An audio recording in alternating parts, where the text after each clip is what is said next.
உன்கிட்ட ஷாயாஜி சொன்னது ஞாபகம் இருக்கா? முத்தரசு மாமாவை மயக்கிற மோகினியா நான் திரும்ப வருவேன்னு சொன்னார்ல, அதே மாதிரி இப்ப மோகினியா வந்திருக்கேன். விட மாட்டேன். அவ்வளோ சீக்கிரம் என் முத்தரசு மாமாவை விடவே மாட்டேன்.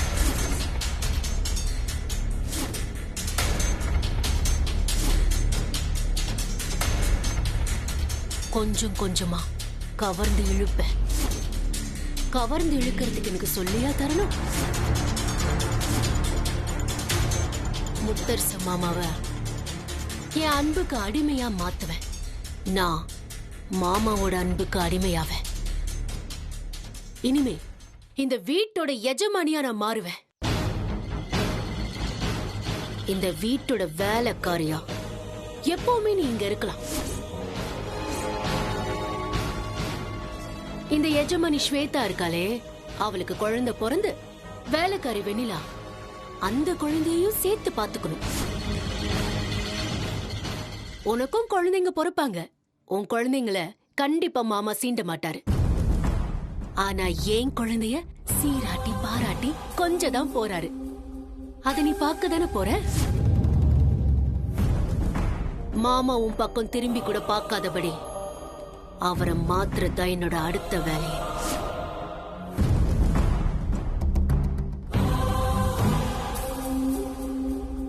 என்ன எல்லாரும் இப்படி வாயடிச்சு போய் நிக்கிறீங்க? திருப்பி திருப்பி நான் மட்டும் தான் பேசிட்டு இருக்கேன். எனக்கு ரொம்ப போர் அடிக்குது. ஏய் கார்த்திக், நீ தானே எப்பவுமே வளவலன்னு பேசிட்டு இருப்ப. இப்ப பேசு, கவுண்டர் அடி.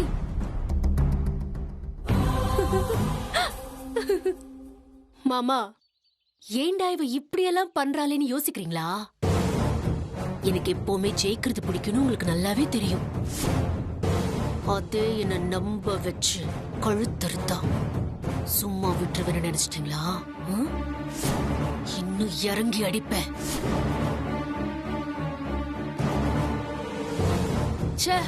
என்னை எப்படி எல்லாம் ஏமாத்திருப்பீங்க.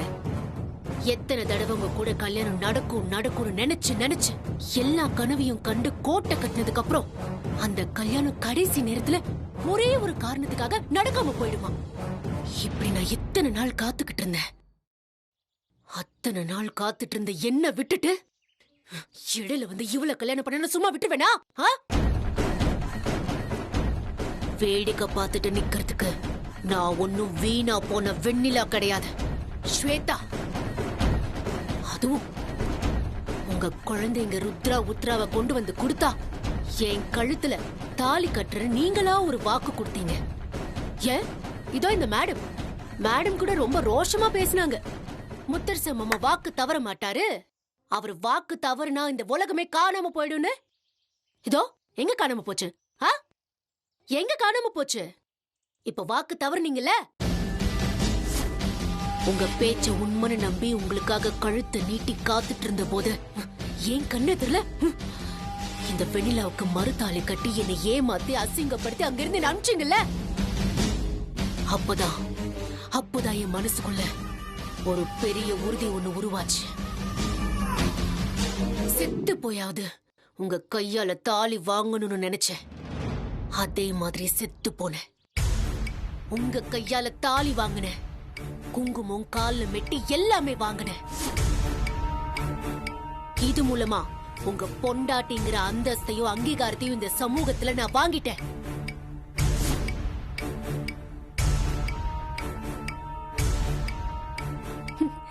இப்போ இதெல்லாம் எப்படி நடந்திருக்கும்னு ஒரு கேள்வி உங்க மனசுக்குள்ள வந்திருக்கும். சரி, இனிமேலும் இந்த விஷயத்துல சஸ்பென்ஸ் வைக்க வேண்டாம்னு நான் நினைக்கிறேன். அதுக்கு ஆன்சர் சொல்லட்டுமா? வீரபாண்டி அம்மன் கோயில்ல வச்சு எனக்கு தாலி கட்டுறேன்னு சொல்லி என் கழுத்து அறுத்தீங்கள, அதான் அதுக்கு எப்பாடுபட்டாவது பாடம் கத்து கொடுக்கணும்னு நினைச்சுதான் நேரா மந்திரவாதி கிட்ட போனேன். நான் செத்தாலும் பரவாயில்ல, என் மாமா கையால நான் தாலி வாங்கணும்னு சொன்னேன். அப்பதான் நீ சாக வேண்டியதில்ல, ஆனா தாலியை கட்டிக்க முடியும்னு சொன்னாரு. அப்போ அவர் சொன்னது எனக்கு புரியல. அதுக்கப்புறம் தான் அந்த மந்திரவாதி எனக்கு கூடு விட்டு கூடு பாயிர வித்திய சொல்லி கொடுத்தாரு. என் உடம்புல இருந்து என் உயிர் பிரிஞ்சுது. நான் தனியா வெறும் சடலமா சாமியார் மண்டபத்துல கிடந்தேன். நீங்களா வந்து பாத்துப்போ, நான் அதை பார்த்துட்டு தான் இருந்தேன். அப்போ நான் சமாதி நிலையில இருந்தேன். நீங்க என் உடம்புக்கு சடங்கு செஞ்சு என் கழுத்துல தாலி கட்டணுங்கிற என்னோட கடைசி விருப்பத்தையும் நிறைவேத்தி என்ன சுமங்கலியா புதைச்சிங்க. மறுபடியும் அந்த மந்திரவாதி தோண்டி என் உடம்ப எடுத்து என் உயிரை என் உடம்புக்குள்ள கூடு விட்டு கூடு பாய வச்சு இப்போ உயிரோட வர வச்சிட்டாரு.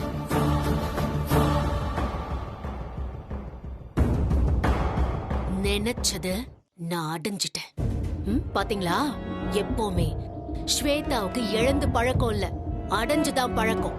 அவ இறந்துட்டா மொத்தத்தையும் விட்டுட்டு இந்த பூமியை விட்டுட்டு போயிட்டாருன்னு நீங்க நினைச்சீங்க. அவ்வளோ சுலபத்துல என் மூச்சு காத்து அடங்காது. நினைச்சத சாதிச்சுட்டு தான் அடங்கும். இப்போ நான் சாதிச்சிட்டேன். இப்போ இந்த நிமிஷமே நான் செத்து போனா கூட நான் கவலைப்பட மாட்டேன்.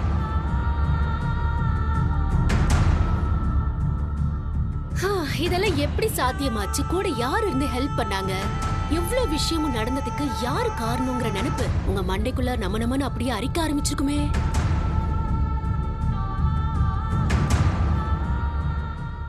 அது வேற யாரும் இல்ல, என் அத்தை, உங்க சித்தி.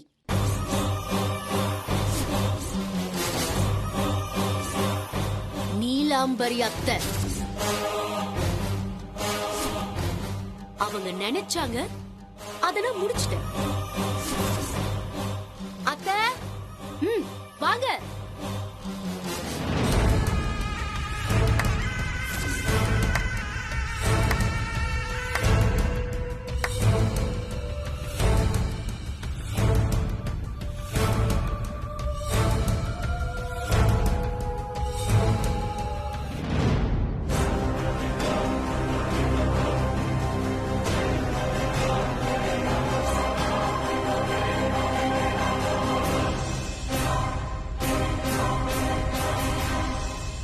இன்னைக்கு என் ஆசை நிறைவேறி முத்தரசன் மாமாவுக்கு முழுமையான பொண்டாட்டியா நிக்கிறதுக்கு முழு முதல் காரணம் என் அத்தை தான்.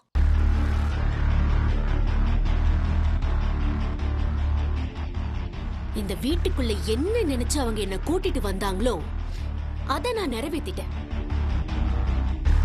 இனிமே இந்த வீட்டுல வெண்ணிலா மாதிரி, கலை மாதிரி, சிம்ரன் மாதிரி நானும் இந்த குடும்பத்தோட மருமகள் ஆயிட்டேன். என்னை இங்க இருந்து யாரும் அசைக்க கூட முடியாது. வெண்ணிலாவுக்கு முத்தரசன் மாமா மேல என்ன உரிமை இருக்கோ அதே உரிமை இனிமே எனக்கும் இருக்கு.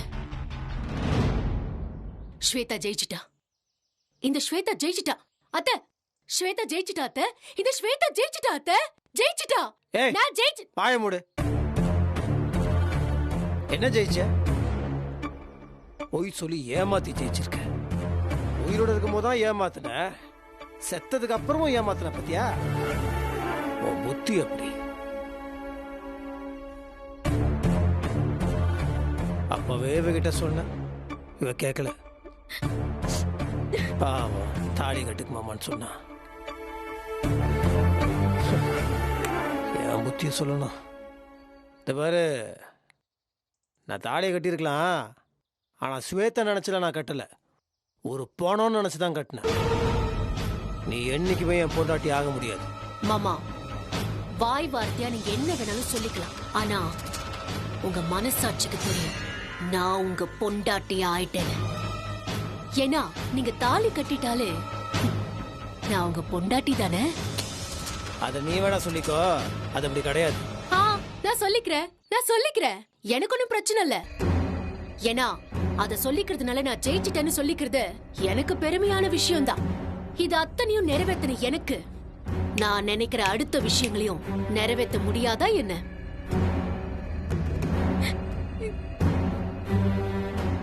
என்னோட அடுத்த சேலஞ்ச் என்னன்னு தெரியுமா?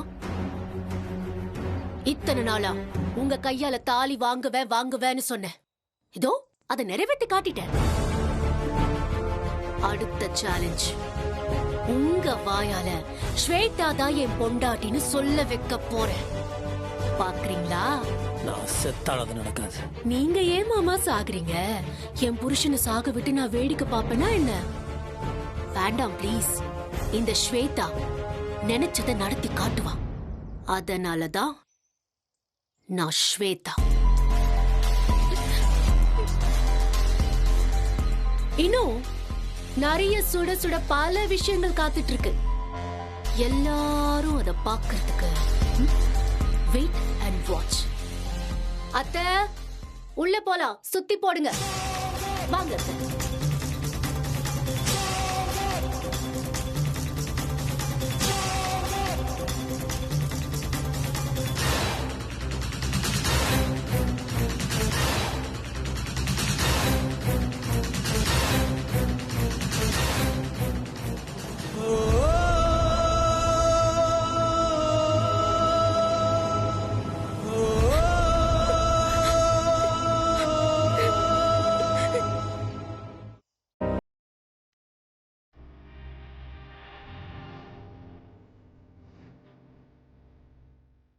அம்மா, நீ என்னதான் ஆறுதல் சொன்னாலும் என் மனசுக்குள்ள பயம் இருந்துகிட்டே தான் இருக்கு. என்னால அதுல இருந்து வெளியில வரவே முடியல. புரியுது, பயம் இருக்குதான் செய்யும். ஆனால் அந்த பயம்ன்றது நோய் மாதிரி. ஆனால் அதை அப்படியே விட்டு அது விஷமா மாதிரி உடம்பு பூரா பரவிட்டான். இப்போ என்ன நடந்துருச்சு. அதை நினச்சி பயப்படாத ஒரு பிரச்சனையும் கிடையாது. இதை எப்படி நம்ம தடுக்கிறது, என்ன செய்யறதுன்னு மட்டும் நம்ம யோசிப்போம். அந்த குருஜி சாயாஜி சொன்ன மாதிரி ஸ்வேதாக்கா உயிரோட வந்துட்டாங்க. அப்புறம் அவரு சொன்ன மாதிரியே மோகினியா மாறி உன்னை மயக்கிடுவாங்களா? என்ன மறந்துட்டு ஸ்வேதாக்காவோட வாழ ஆரம்பிச்சிருவியா? நம்ம குழந்தைங்களை வெறுத்துருவியா முத்தம்மா? நீ என்னை விட்டு பிரிஞ்சிருவியோ என்னவோ என் மனசுக்கு தோணுது. ஐயோ லூசா, நீ ரொம்ப குழம்பி போயிருக்க. நானும் குழம்பி போயிருக்கேன், நான் இல்லைன்னு சொல்லலை. என்னென்னமோ கேள்விப்பட்டிருக்கோம். ஆனால் செத்தவன் உயிரோட வந்திருக்கான்றது. சரி, நம்மளுக்கு இதை பற்றி எதுவும் புரிய மாட்டேங்குது. ஆனால் நம்மளுக்கு தெரியாததும் புரியாததும் இந்த உலகத்தில் நிறைய இருக்குது. ஆனால் என்ன வேணால் நடந்துட்டு போட்டோம். செத்தவன் உயிரோட வரட்டும், அந்த வானமே இடிஞ்சு என் தலைமையில விழட்டும். ஆனால் நான் ஒரு விஷயத்தில் ரொம்ப தெளிவாக இருக்கேன். எனக்கு நீ, உனக்கு நான். குறுக்க எவனும் வர முடியாது. நீ அதை பற்றி யோசிக்காத. இந்த விஷயத்தில் ரொம்ப தெளிவாக இருக்க, விட்டுரு. எந்த விஷயத்துல தெளிவா இருக்கீங்க மாமா?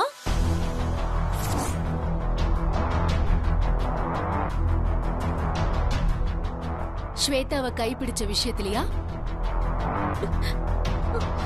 மாமா, இந்த வீட்டுக்கு புது பொண்ணா வந்தனா இன்னைக்கு ஏதாச்சும் செய்யணுமா? அது அத்தை சொன்னாங்க. அதனாலதான் என் கையால நான் கேசரி செஞ்சு கொண்டு வந்திருக்கேன். சாப்பிடுங்க. ஏய் பிசாசு, ஏதோ சொல்ற போற. உன் கையில சாப்பிடுறதுக்கு ஒன்றும் சாப்பாடு இல்ல, விஷம். போ. என்ன மாமா, யாராச்சும் ஸ்வீட் செஞ்சு கொண்டு வந்திருக்கேன்னு சொன்னதுக்கு பதிலுக்கு இப்படி முறைப்பாங்களா? புது பொண்டாட்டி கையால புருஷன் ஸ்வீட் சாப்பிடுறது தானே முறை. இந்தாங்க, முதல்ல ஸ்வீட் சாப்பிடுங்க. நீ நல்ல நாளையே பேய், இப்ப செத்து போய் வேற வந்திருக்கியா? இப்போ நீ நிஜமாலுமே சாத்தானோட முழு உருவம். என்ன மாமா நீங்க? பொண்டாட்டிக்காக சிவபெருமான் அந்த ஆலகால விஷத்தையே சாப்பிட்டிருக்காரு. புராணம் உங்களுக்கு தெரியுமா தெரியாதா? தலை வலிக்குது, எரிச்சலா இருக்கு. ஒழுங்கு மரியாதை போசல அடிச்சிட போறேன். மாமா, ஆசையா நான் கொடுக்கற ஸ்வீட்டை சாப்பிட்டா உங்களுக்கு இந்த தலைவலி, இரிட்டேஷன் எல்லாமே போயிடும். பொண்டாட்டி ஆசையா கொடுக்கும்போது விஷமா இருந்தாலும் புருஷன் சந்தோஷமா சாப்பிடணும். யாருக்கு யாரு பொண்டாட்டி? பிசாசு, வெண்ணில தான் என் பொண்டாட்டி. அவ விஷம் கொடுத்தாலும் நான் சாப்பிடுவேன். என் விரல் கூட உன் சாப்பாடை தொடாது, என் நிழல் கூட உன் மேல படாது. என்ன மாமா, நிழல் கூட என் மேல படாதுன்னு நீங்க சொன்னா அப்புறம் எப்படி நமக்குள்ள சாந்தி முகூர்த்தம் நடக்கும்?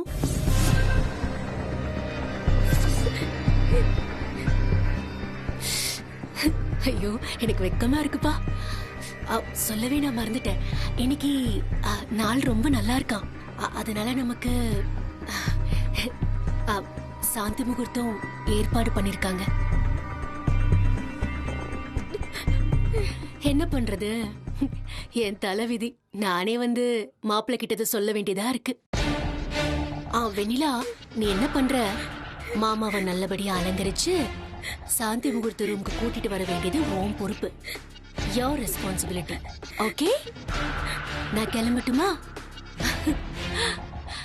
இன்று முதல் இரவு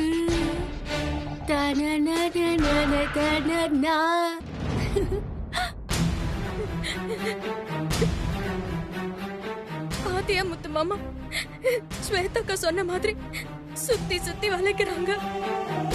இப்ப பேசுற மாதிரி சாந்தி முகூர்த்தம் நடத்திடுவாங்களா?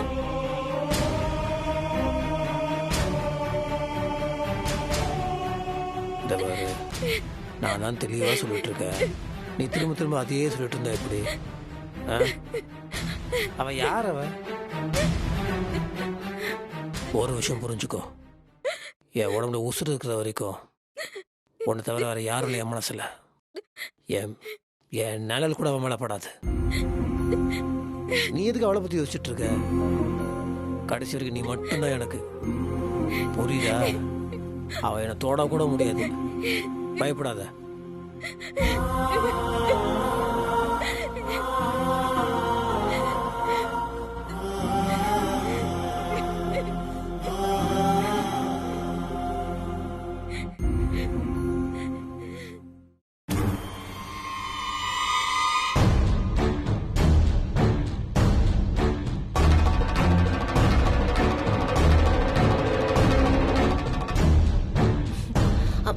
சாமி,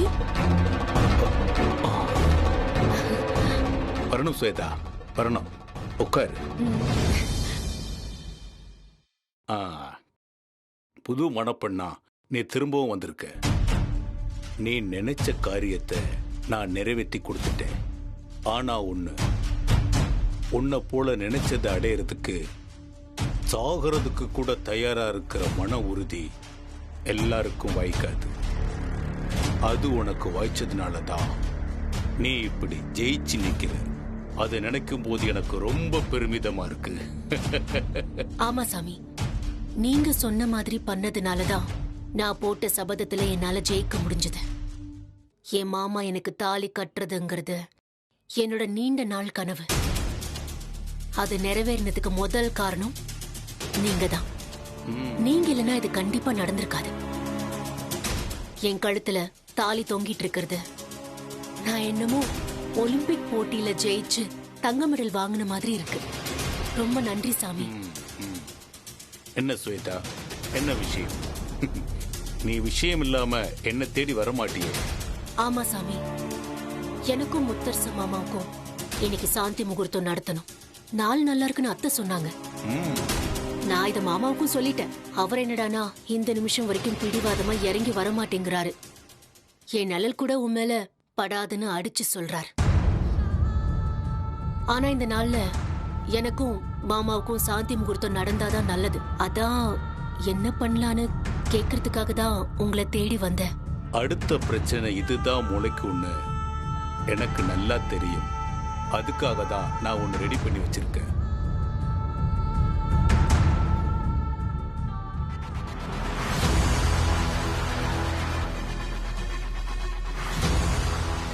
இது என்ன சாமி? இது சாப்பிடுறவங்களோட மன உறுதியை குலைச்சு யார் இத கலக்குறாங்களோ அவங்களுக்கு அடிப்பணிய வச்சிரும்.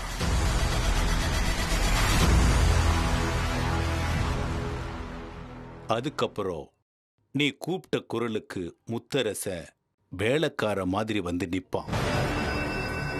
சொடக்கு போட்டா அவன் தேடி ஓடி வந்து நிப்பான். அப்படி உன்னை தேடி வர வைக்கிற மருந்து தான் இது.